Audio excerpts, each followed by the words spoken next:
Hello everyone and welcome back to another video. This is Wolf and I'm bringing you some more tech news today. Mostly today we have some GPU news, some SoC news, a little bit of update on Battle.net's launcher, and the rest is just regular PC hardware news. So if you like content like this, I would very much appreciate subscribe. And if you hit the little bell that notifies you whenever I upload a new video. Without further ado, let's get into the good stuff. So, first starting it off, a bit of bad news for our wallets because following Asus's lead, EVGA and Zotac has increased the RTX 30 series pricing to preempt the tariff increases, well, the tariffs that were applied to items imported from China into the US.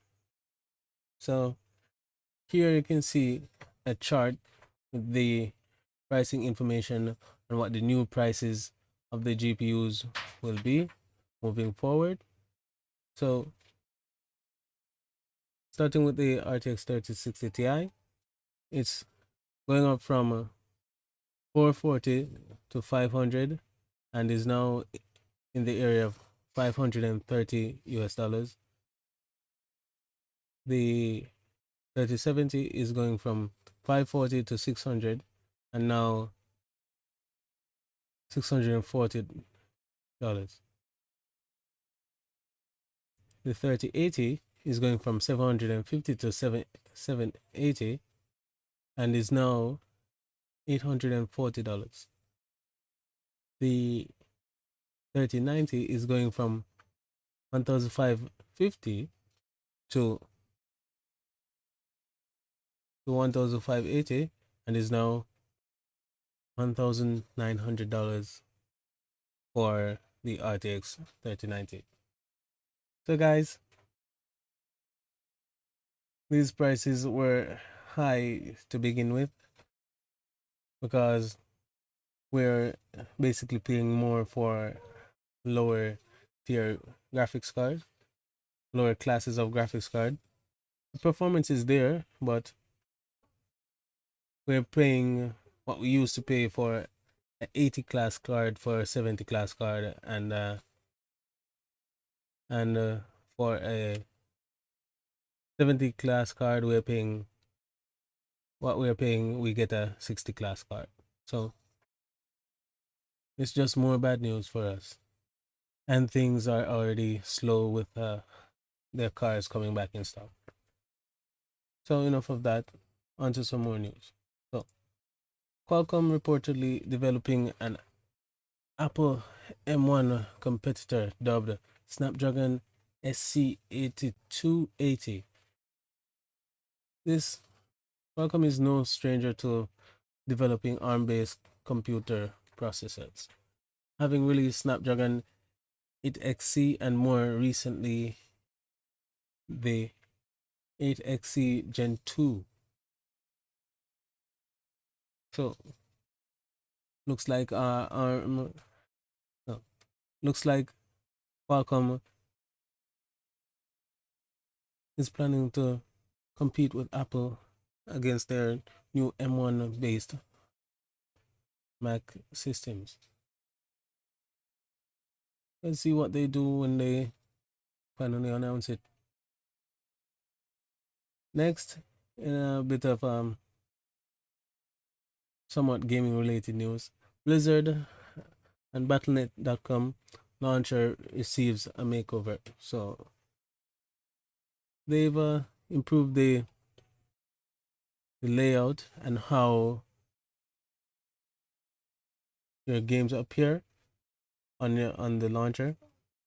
You can see your friends over here on your right hand side, and here you can see the games from both Blizzard and Activision here in like a tile format. Now enough of that. On to the more tech news.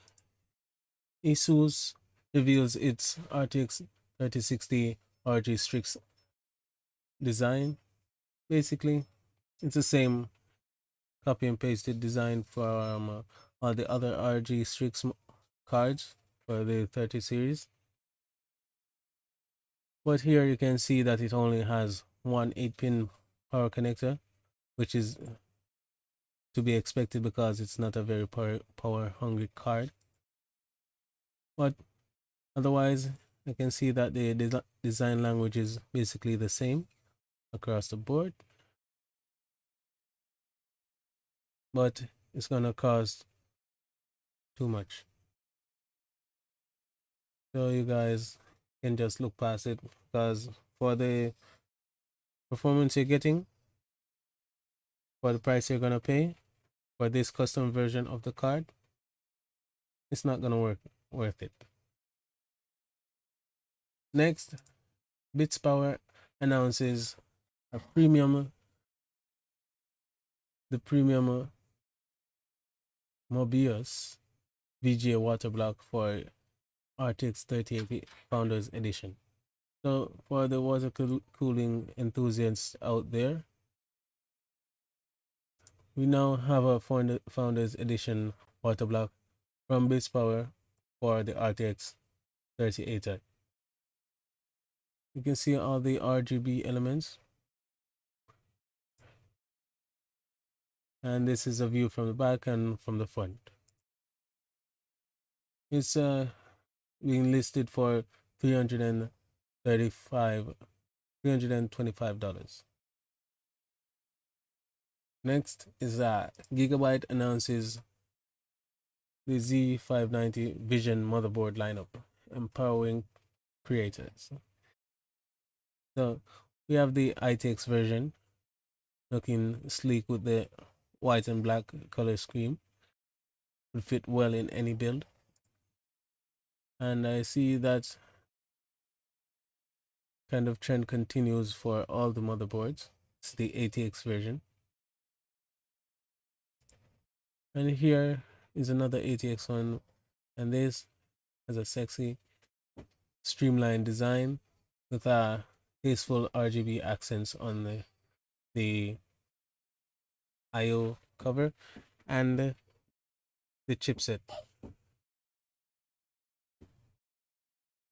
Next, some more GPU news. Nvidia board partners confirm more spec related details for the RTX 3060.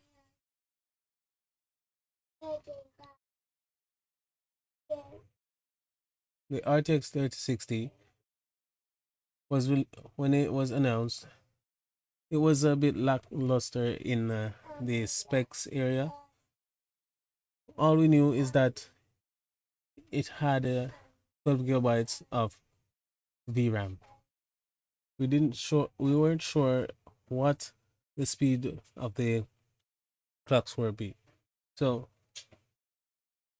recently, some of the AIBs came out, and we were able to find out that the base clock is gonna be 1320, and the boost clock is gonna be 1770, respectively. So the memory speed is gonna be 15 gigabits per second, and Galax is the only one that came out and confirmed that it's gonna be on a GA102 die dash 300. Meanwhile, Gainward confirmed that it is on the 8 nanometer process, so we can be sure that it's manufactured on the 8 nanometer architecture by Samsung. Furthermore, PNY and Palette appear to agree with the memory's capacity. So there you guys go. Basically confirmed by the add-in board partners of the specs of the RTX 3060 GPU, which will be available late February.